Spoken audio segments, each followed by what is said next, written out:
Hello दोस्तों, स्वागत है आपका अपने YouTube channel new unique classes में। आज के वीडियो में हम लोग टॉप 50 साइंस को क्वेश्चन को देखेंगे जो आपके 2022 एग्ज़ाम आईटीआई के लिए बहुत ही इंपॉर्टेंट है। साथ ही साथ अन्य सभी एग्ज़ाम एसएससी एनडीए एग्ज़ाम के लिए भी ज़रूरी है। तो वीडियो को बिना स्किप किए हुए पूरा देखिएगा। तो चलिए हम लोग वीडियो को स्टार्ट करते हैं। इसमें का पहला क्वेश्चन है आपका पहला क्वेश्चन है चिली सॉल्ट पेपर का रासायनिक सूत्र क्या है। चिली सॉल्ट पेपर है, उसका रासायनिक सूत्र क्या है? तो उसका रासायनिक सूत्र है NaNO3 है। चीनी सॉल्ट पेपर का रासायनिक सूत्र NaNO3 है। अगला क्वेश्चन देखते हैं आपका क्वेश्चन नंबर अगला है क्वथनांक बढ़ता है तो क्या होता है? क्वथनांक बढ़ता है, कब क्वथनांक बढ़ता है? ऑप्शन है दाब घटने से, दाब बढ़ने से, आर्द्रता घटने से और आर्द्रता बढ़ने से। तो आपका क्वथनांक जो है बढ़ने का कारण क्या है? दाब बढ़ने से। जब दाब बढ़ता है तो उसका क्वथनांक भी बढ़ता है। ऑप्शन नंबर बी हो जाएगा। जब दाब बढ़ता है तो उसका क्वथनांक भी बढ़ जाता है। अगला क्वेश्चन देखते हैं। अगला क्वेश्चन है आपका अणुसूत्र या मूलानुपाती सूत्र के बीच संबंध प्रकट करने वाला सूत्र क्या है? अणुसूत्र और मूलानुपाती सूत्र के बीच कौन सा संबंध दर्शाता है? तो देखिए इसके बीच जो संबंध दर्शाता है वो है आपका अणुसूत्र बराबर होता है मूलानुपाती सूत्र गुने एन। कहने का मतलब है कि आपका मूलानुपाती सूत्र निकालना रहता है तो अणुसूत्र में एन से भाग देते थे। कहने का मतलब है आपका जैसे में ले लेते हैं बेंजीन का सूत्र C6H6 किस का सूत्र है? बेंजीन का सूत्र है। और इसमें एन क्या है? एन कितना है? दोनों जगह एन 6 है तो 6 से दोनों जगह भाग दे देंगे हम तो इसमें CH निकल जाएगा जो आपका क्या होगा? मूलानुपाती सूत्र होगा। इसमें जो अणुसूत्र जो है क्या होता है? किसी परमाणु का वास्तविक संख्या जो होता है परमाणुओं की वही उसका अणुसूत्र होता है और मूलानुपाती सूत्र जो होता है आपका शॉर्टकट होता है। तो देखिए अणुसूत्र क्या है? 12 है और मूलानुपाती सूत्र छोटा है तो इसको इक्वल करने के लिए किसी चीज़ से गुना करेंगे जोड़े तभी नहीं इक्वल होगा। तो इसीलिए एन से इसमें गुना किए हैं। तो याद करिएगा अणुसूत्र बराबर मूलानुपाती सूत्र गुने एन। ऑप्शन नंबर आपका बी हो जाएगा, बी नंबर सही। अगला क्वेश्चन देखते हैं आप। अगला क्वेश्चन है निम्नलिखित में से कौन से कौन सा द्रव अवस्था में पाया जाता है? मतलब इनमें से कौन ऐसा है जो द्रव अवस्था में पाया जाता है? ऑप्शन है आपका ब्यूटेन, पेंटेन, हेक्सेन और मेथेन। तो आपका जो है ब्यूटेन जो है द्रव अवस्था में पाया जाता है। जो आपके एलपीजी में भरा जाता है ब्यूटेन वो जो है द्रव अवस्था में पाया जाता है, इसलिए इसका हो जाएगा ब्यूटेन जो है आपके द्रव अवस्था में पाया जाता है। ऑप्शन नंबर ए हो जाएगा। अगला क्वेश्चन देखते हैं। अगला बहुत ही आसान क्वेश्चन है, आप लोग को आंसर पता ही होगा। चाल बराबर होता है, चाल किसके बराबर होता है? तो चाल बराबर आपका होता है दूरी बटा समय। तो यहाँ पे देखिए दिया है ऑप्शन नंबर बी में चाल बराबर होता है दूरी बटा समय। ऑप्शन नंबर इसका बी हो जाएगा। अगला क्वेश्चन देखते हैं। अगला क्वेश्चन है यौगिकों के तत्वों के परमाणुओं की वास्तविक संख्या को व्यक्त करने वाला सूत्र को क्या कहते हैं?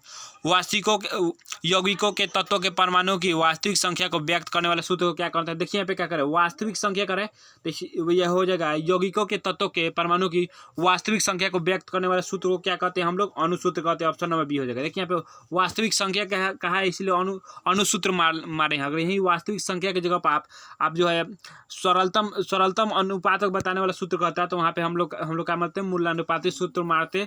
लेकिन यहाँ पे वास्तविक संख्या कह रहा है इसका हो जाएगा इसलिए अणुसूत्र हो जाएगा। ऑप्शन नंबर बी हो जाएगा। किसी यौगिक के तत्वों के परमाणु की वास्तविक संख्या को बताने वाला सूत्र को अणुसूत्र कहते हैं। आपका ऑप्शन नंबर आपका बी हो जाएगा। अगला क्वेश्चन देखते हैं। अगला क्वेश्चन है निम्नलिखित में से संतुलित समीकरण कौन है? इसमें से संतुलित समीकरण कौन है? तो देखिए आपका ऑप्शन नंबर सी जो है आपके संतुलित समीकरण है। कैसे? देखिए यहाँ पे कार्बन कितना है? 3 है और हाइड्रोजन 4 गो है। फिर यहाँ पे जो ऑक्सीजन का 4 गो है। तो देखिए यहाँ पे हाइड्रोजन आपके कितना है? 4 है तो इसमें हाइड्रोजन 4 है। ऑक्सीजन यहाँ पे 2, यहाँ पे 2, 4 गो है और कार्बन 1 गो है तो कार्बन 2 में। इसका हो जाएगा ऑप्शन नंबर सी हो जाएगा। ऑप्शन सी जो है आपका संतुलित रासायनिक समीकरण ऑप्शन सी हो जाएगा।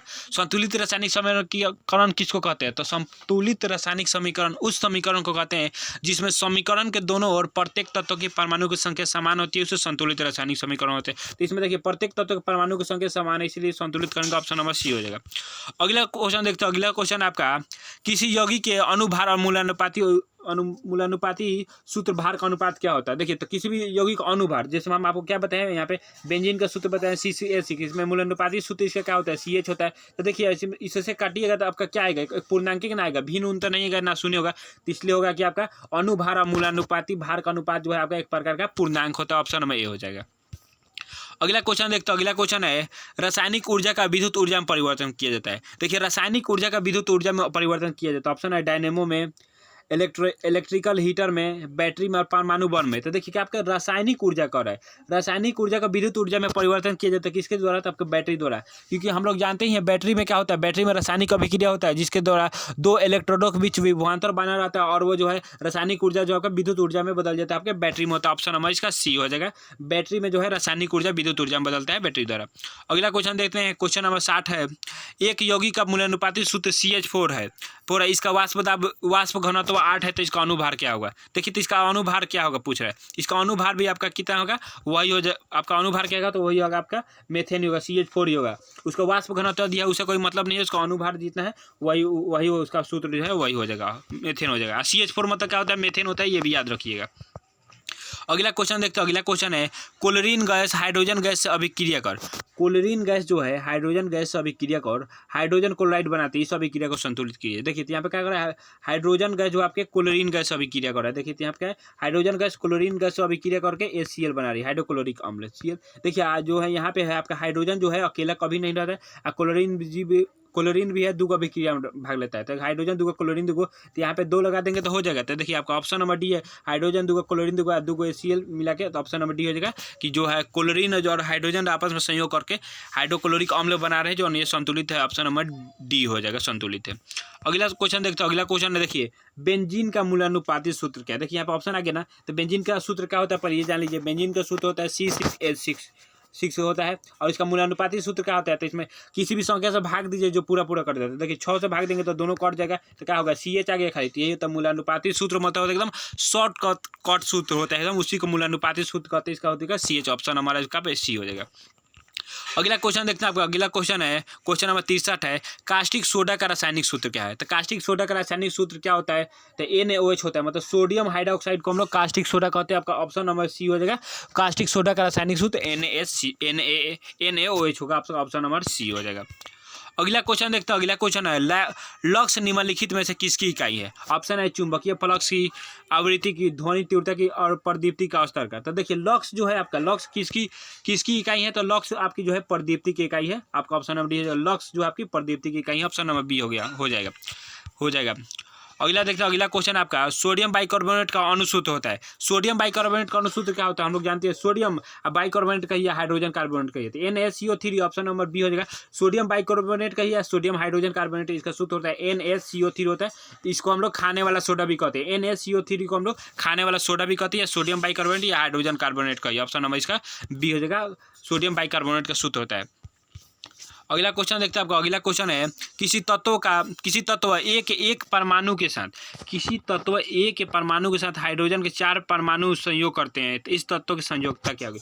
देखिए क्या करे, कौन को तत्व ए है, एक साथ 4 गो हाइड्रोजन जो है संयोग कर रहा है, 4 गो हाइड्रोजन संयोग कर रहा है, तो 4 गो संयोजकता रखा है तबे ना 4 गो संयोग कर रहा है, तो इसकी संयोजकता कितनी होगी, 4 हो जाएगी आपकी। ऑप्शन नंबर बी हो जाएगा, इसकी संयोजकता 4 हो जाएगी। अगला क्वेश्चन देखते हैं। अगला क्वेश्चन है प्रकाश की चाल किलोमीटर में कितना होते हैं। तो हम लोग जानते हैं प्रकाश की चाल 3 × 10⁸ मीटर पर सेकंड होता है, ठीक है, मीटर पर सेकंड होता है। लेकिन वो यही पूछेगा किलोमीटर में कितना होता है, तो आपका 3 लाख किलोमीटर प्रति सेकंड होता है। ऑप्शन नंबर ए हो जाएगा, प्रकाश की चाल 3 लाख किलोमीटर प्रति सेकंड होता है। ऑप्शन नंबर ए हो जाएगा, 3 लाख किलोमीटर प्रति सेकंड। अगला क्वेश्चन देखते हैं। अगला क्वेश्चन है कार्य का SI मात्रक क्या होता है। तो कार्य का SI मात्रक क्या है, तो कार्य का SI मात्रक जूल होता है। और वाट किसका मात्रक होता है, यहाँ पे जान लीजिए, तो वाट जो आपके शक्ति का मात्रक होता है। और देखिए अर्ग जो है ऊर्जा का ही मात्रक है, और वाट घंटा जो आपका किसका मात्रक है, वाट घंटा, तो ये भी ऊर्जा का मात्रक है। देखिए यहाँ पे कार्य का SI मात्रक पूछ रहा है, तो आपका ऑप्शन में बीच का कार्य का SI मात्रक जो आपका जूल होता है। अगला क्वेश्चन देखते हैं आपका। अगला क्वेश्चन है बॉक्साइड अयस्क है। बॉक्साइड जो आपका किसका अयस्क है, तो बॉक्साइड जो आपका एल्युमिनियम का अयस्क, ऑप्शन नंबर बी है, बॉक्साइड जो आपका एल्युमिनियम का अयस्क है, बॉक्साइड।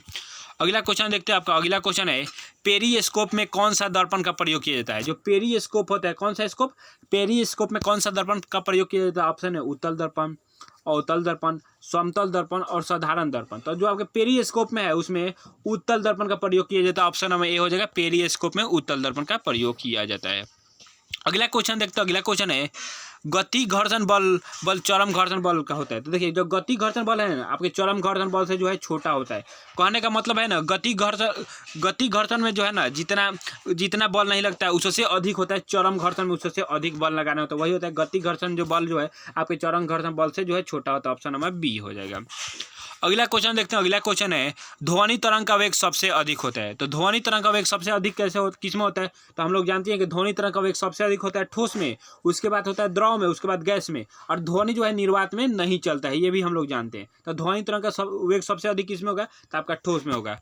ठोस में का। अगर ये देखिए यहाँ पे क्वेश्चन घुमाने के लिए ये भी पूछ सकता है ध्वनि का वेग निर्वात में कितना होता है, तो ध्वनि का वेग निर्वात में शून्य होता है, मतलब कि ध्वनि जो है निर्वात में नहीं चल सकता है। और ध्वनि का वेग हवा में कितना है, तो याद रख लीजिएगा ध्वनि का वेग जो हवा में 330 मीटर पर सेकंड या 332 कर लीजिए मीटर पर सेकंड होता है, ठीक है। और ठोस में कितना आता है, देखिए तो ठोस में आपका 5100 मीटर पर सेकंड होता है ध्वनि का वेग, याद रखिएगा।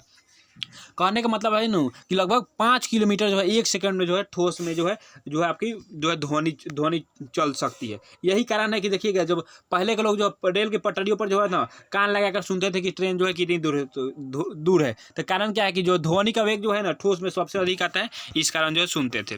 अगला क्वेश्चन देखते हैं। अगला क्वेश्चन है आपका अंतरिक्ष में रॉकेट के गतिशील व्यक्ति होते हैं। अंतरिक्ष में रॉकेट में गतिशील व्यक्ति में क्या होता है, तो देखिए अंतरिक्ष में है कोई व्यक्ति उसमें गतिशील है तो क्या होता है उसमें गति जुड़ जाता है। स्थितिज ऊर्जा काहे नहीं होगा, तो स्थितिज ऊर्जा का फॉर्मूला होता है mgh। और वहाँ पे गुरुत्वीय त्वरण होता है नहीं, तो गुरुत्वीय त्वरण नहीं होगा तो स्थितिज ऊर्जा तो होगा नहीं, तो वही होगा उसमें गतिज ऊर्जा होता है। ऑप्शन नंबर बी हो जाएगा। अगला क्वेश्चन देखते हैं। अगला क्वेश्चन है एम बराबर द्रव्यमान के दो पिंडों को एच और 2h ऊंचाई पर रखा जाता है तो उनके बीच स्थितिज ऊर्जा कितना होगा।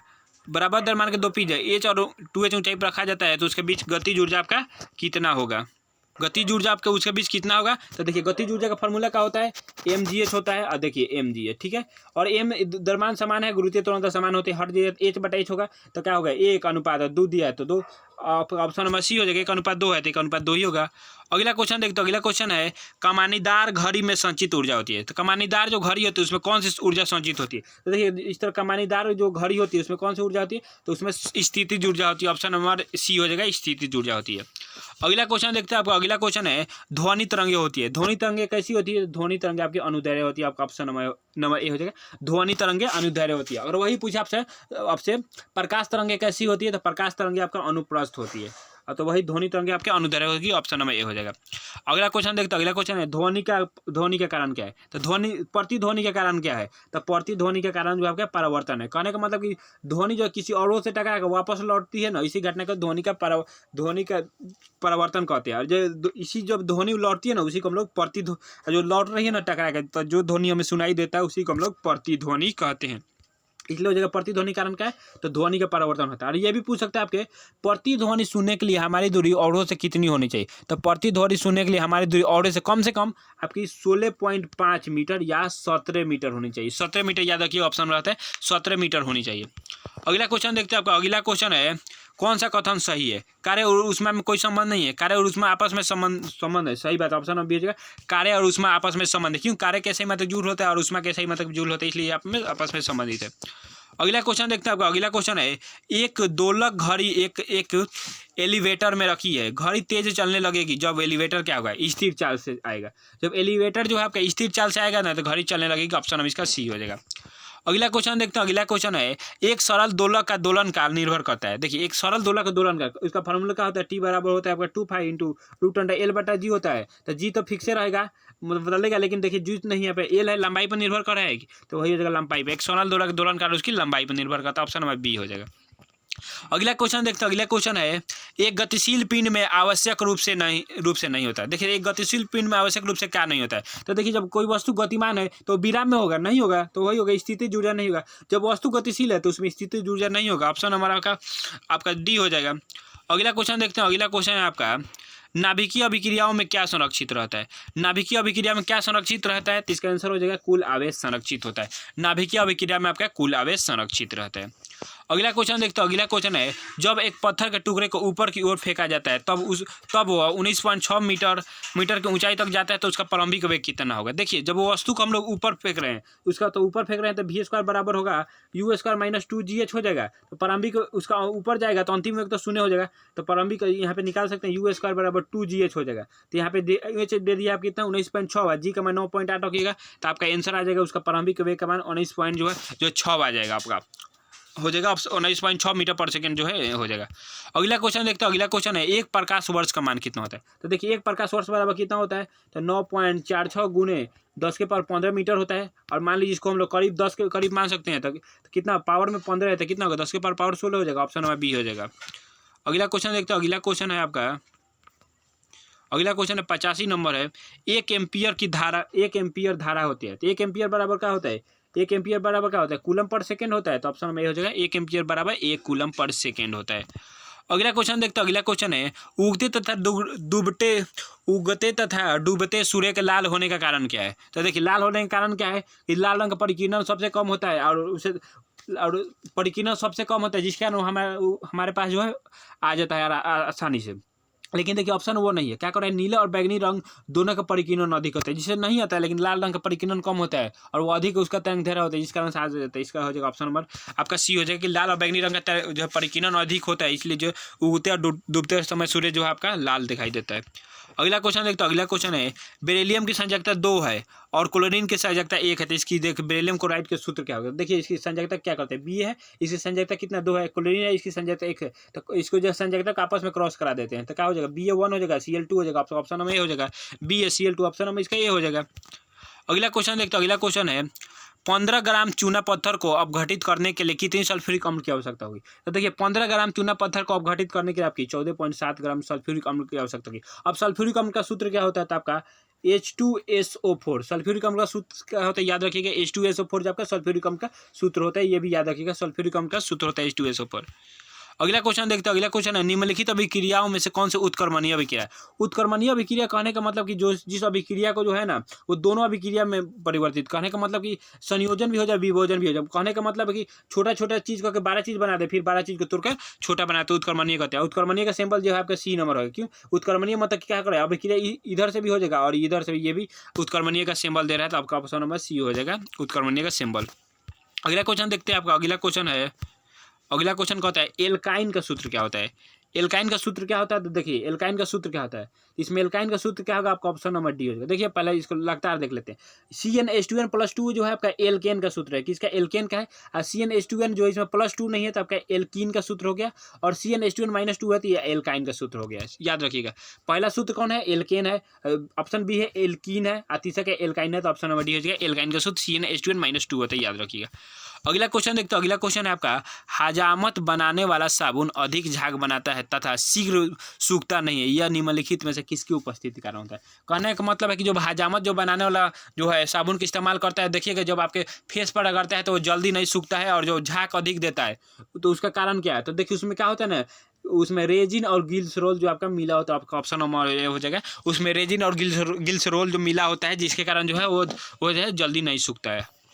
अगला क्वेश्चन देखते हैं। अगला क्वेश्चन है किसी परमाणु में समान संख्या में पाए जाते हैं मौलिक कण। देखिए तो किसी परमाणु में जो आपके समान संख्या में ना प्रोटॉन और इलेक्ट्रॉन जो है समान संख्या में पाए जाते हैं, ऑप्शन नंबर डी हो जाएगा।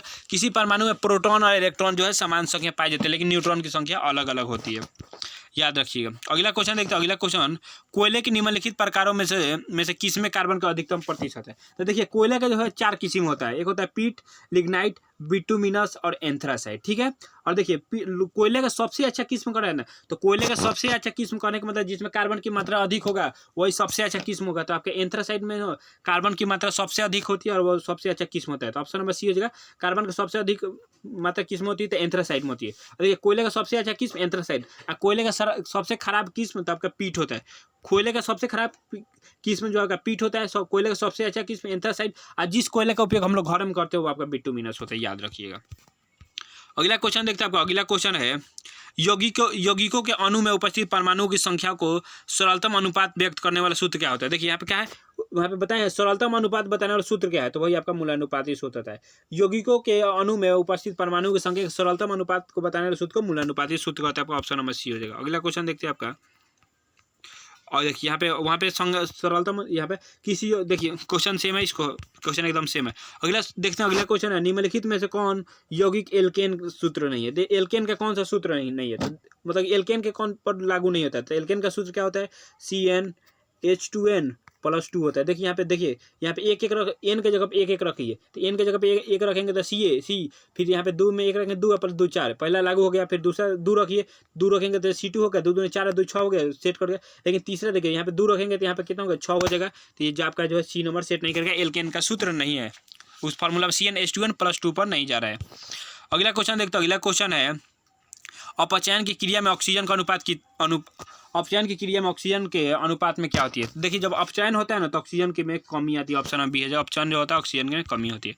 अगला क्वेश्चन देखते हैं। अगला क्वेश्चन है आवर्त सारणी के ऊर्ध्वाधर स्तंभों को क्या कहते हैं? तो आवर्त सारणी के ऊर्ध्वाधर स्तंभों को आपका वर्ग कहते हैं। ऑप्शन नंबर बी हो जाएगा, आवर्त सारणी के ऊर्ध्वाधर स्तंभों को वर्ग कहते हैं।